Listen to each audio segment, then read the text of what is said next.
Hello everyone and welcome to While Waiting series. This is actually the first video I'm doing this year and I can't believe I've missed you guys so much. I actually have, and I'm glad I'm doing this on a Sunday. So happy Sunday to you. How have you been? How have you been keeping safe? How has the year 2020 been for you? I know that sounds like a very stupid question, right? But in all, I asked that question because we would all have various stories. We'll have a lot to say about all that has happened. I know a lot has happened. So much has happened in the past few months, in the past few weeks. We've lost lots of people all over the nations of the world. But guess what? Like I said, we would always have something to say. Everyone has different stories to say. Okay, let me give you a gist about how my year started, year 2020, how it started for me. So I started the year with a big celebration because While Waiting Ministries became 9 years in January. It was loads of fun, celebration, all my sisters, guests. It was a beautiful celebration. Have a look at some of the pictures. The goodness and mercy that flow for my life, oh. Praise the Lord cannot vanish on my tongue, yeah. Hallelujah, I'm gonna finish. You don't go finish on my mouth.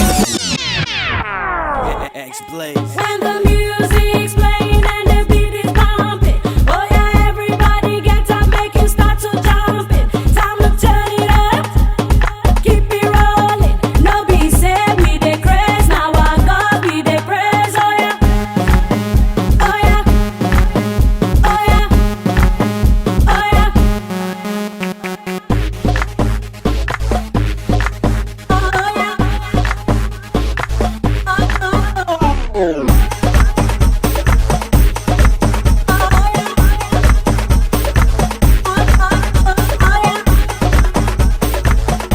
Alright, so that was for January. Then okay, February, I started settling down, trying to understand what the year, how the year will be, what is in store for me.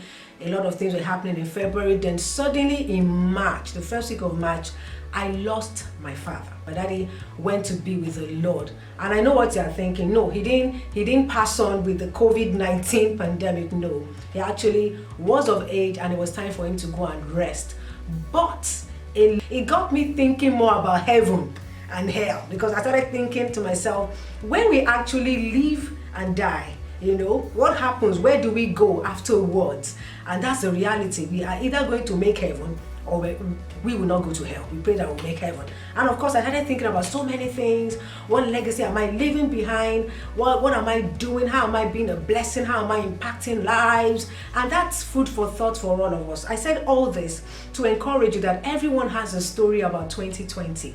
We would always have things to say. We would always have questions, you know, why things happen this way, why things happen that way. But I've learned one thing that I'll stand out for me this season is to judge God faithful. No matter what, we must learn to judge God faithful. Now, this season, so many things have happened. Back to the COVID-19 pandemic era we are in, so many things have happened, so many stories, so many things to keep up with, so many adjustments we need to make. So what should be our view, our posture? Number one, let's make sure we stick to all the rules. You know, when you see me from now, just wave to me from afar and that will be fine. We are supposed to keep social distance, okay? We're supposed to stay far away from people. We're supposed to stay indoors. In most of our nations, we are some are on permanent, some are on temporary lockdown. Let's stick to the rules. Let's do all we can to keep safe, wash our hands, you know, just do all we can to keep safe. Then in the midst of keeping safe, I want to say, try and believe only the truth. What is the truth? You see, the truth comes from the word of God, because this season there's so much information. A lot of things will bring fear to you.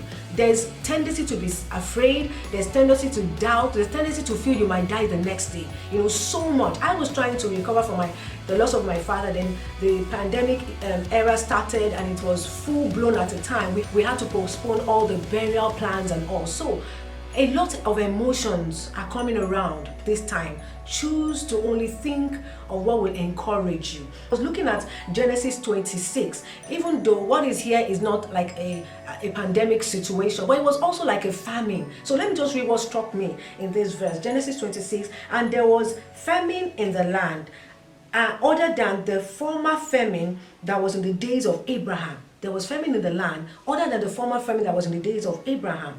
So the Bible is making us know that there was famine in the time of Abraham. Isaac is also experiencing it. And Isaac went to Gerar. He started running around trying to look for means to survive, just like so many things are causing us to panic and try to look for the best way to adjust. All right, he went to Abimelech, king of the Philistines, and the Lord appeared to him, that's verse 2, and said, do not go down to Egypt, live in the land, and I will tell and live in the land which I will tell you. That simply says to me, it came across to me that in the midst of all the crises, in the midst of everything happening, God is closest to us. He's just a whisper away. So this season, I want you to, keep safe, stay safe, but don't forget to keep your eyes on Jesus. The word of God is our fortress and our strength now. And finally, have you guys checked Psalm 91 using the Passions Translation? Psalm 91 using the Passions Translation. Okay, I'm trying to put it up, but I love it. I think you should go through it. The TPT translation of Psalm 91, it's amazing. It just gives you a new view of Psalm 91. The Lord is our strength, is our fortress. Don't worry, all will be well. So I want you to know that I love you, I miss you guys, and I am back. And I have something for you tomorrow. So watch out for the video coming up tomorrow. So have a good time and have a very, very blessed Sunday. Bye.